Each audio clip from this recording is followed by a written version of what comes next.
વિરામ બાદ આપનું સ્વાગત છે। સમાચારમાં હવે નજર કરીશું જૂનાગઢ ઉપર। તો જૂનાગઢ વિસાવદર વિધાનસભા પેટા ચૂંટણી અંતર્ગત ઈવીએમ મશીન અને સ્ટાફ ફાળવવાની પ્રક્રિયા શરૂ કરવામાં આવી।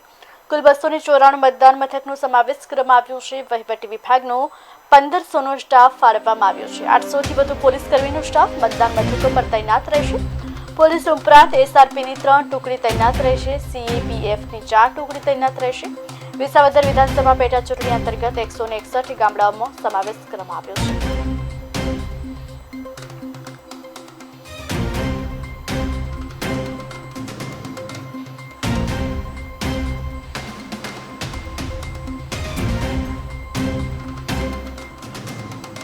કાલે 87 વિસાવદર પેટા ચૂંટણીનું મતદાન થવાનું છે અને એના અનુસંધાને આજે અમારી જે પણ પોલિંગ પાર્ટી છે એને આજે ઈવીએમ અને જરૂરી મટીરિયલ સાથે અમે વિવિધ અલગ 34 જેટલા રૂટ બનાવેલા છે અને એના મારફતે 294 જેટલા પોલિંગ સ્ટેશન છે એના તરફ આજે રવાના કરી રહ્યા છે। આજે તમામ પોલિંગ પાર્ટી છે અને ઈવીએમ મટીરિયલ પોલીસનું પ્રોટેક્શન અને જે અમારા ડેઝિગ્નેટેડ વ્હીકલ છે એના મારફતે ત્યાં પહોંચાડવામાં આવશે। ત્યાં અમારી ટીમ આજે રોકાશે। કાલ સવારે એનું જે મોકપોલ કરવાનું છે એ પ્રક્રિયા શરૂ થઈ અને સવારે 7 વાગ્યાથી જે મતદાન શરૂ થશે 6 વાગ્યા સુધી મતદાન ચાલશે। સમગ્ર આ જે પ્રક્રિયા છે એમાં આ વખતે અમે એક ગ્રીન ઇલેક્શનનો પણ કોન્સેપ્ટ અખત્યાર કર્યો છે। એના અનુસંધાને જે પોલિંગ સ્ટેશન છે એમાંથી અમે લગભગ 15 જેટલા અલગ પોલિંગ સ્ટેશનોને ગ્રીન બૂથ બનાવી રહ્યા છે। મહિલા સંચાલિત બૂથ પણ અમે બનાવી રહ્યા છે। ઉપરાંત કોઈ પણ પોલિંગ સ્ટેશનમાં પ્લાસ્ટિકનો ઉપયોગ ન થાય એના માટે બાયોડિગ્રેડેબલ મટીરિયલ પણ આપવામાં આવ્યું છે। એટલે પ્લાસ્ટિક મુક્ત ચૂંટણી એનો એક આશય લઈ અને અમે આ વખતે આજે છે એ ચૂંટણીની સમગ્ર પ્રક્રિયા કરી રહ્યા છીએ।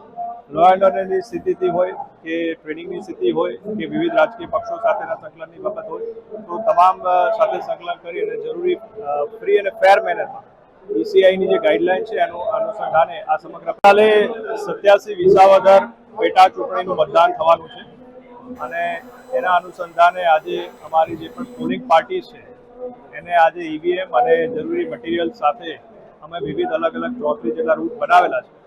87 વિસાવદર વિધાનસભાની પેટા ચૂંટણીનું આવતીકાલે મતદાન થવાનું છે ત્યારે હાલ જે મતદાનના ઈવીએમ મશીન સહિતની જે સામગ્રી છે તે સંપૂર્ણ સ્ટાફ સાથે હાલ મતદાન મથક પર જવા રવાના થઈ ચૂક્યો છે।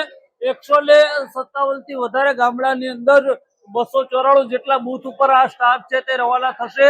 હાલ વહીવટી તંત્ર દ્વારા આ તૈયારીને આખરી ઓપ અપાઈ ચૂક્યો છે। આવતીકાલે સાંજે 6 વાગ્યા સુધી આ મતદાન ચાલશે। સવારના 7 વાગ્યાથી પ્રારંભ થશે અને સંપૂર્ણ રીતે શાંતિપૂર્ણ માહોલની અંદર જૂનાગઢ ગ્રામ્ય વિસાવદર અને ભેસાણ તાલુકાની અંદર આ ચૂંટણીનું મતદાન થવાનું છે। હાલ જે 1500 થી વધારેલો સ્ટાફ છે તે સ્ટાફ તૈયારીમાં લાગી ચૂક્યો છે ત્યારે આવતીકાલે શાંતિપૂર્ણ માહોલની અંદર આ જ્યારે મતદાન પૂર્ણ થશે અને આ તમામ મશીનો જે છે તે જૂનાગઢ કૃષિ યુનિવર્સિટી ખાતે સ્ટ્રોંગ રૂમમાં રાખવામાં આવશે। ભાવિક જોશી, પાટનગર નેટવર્ક।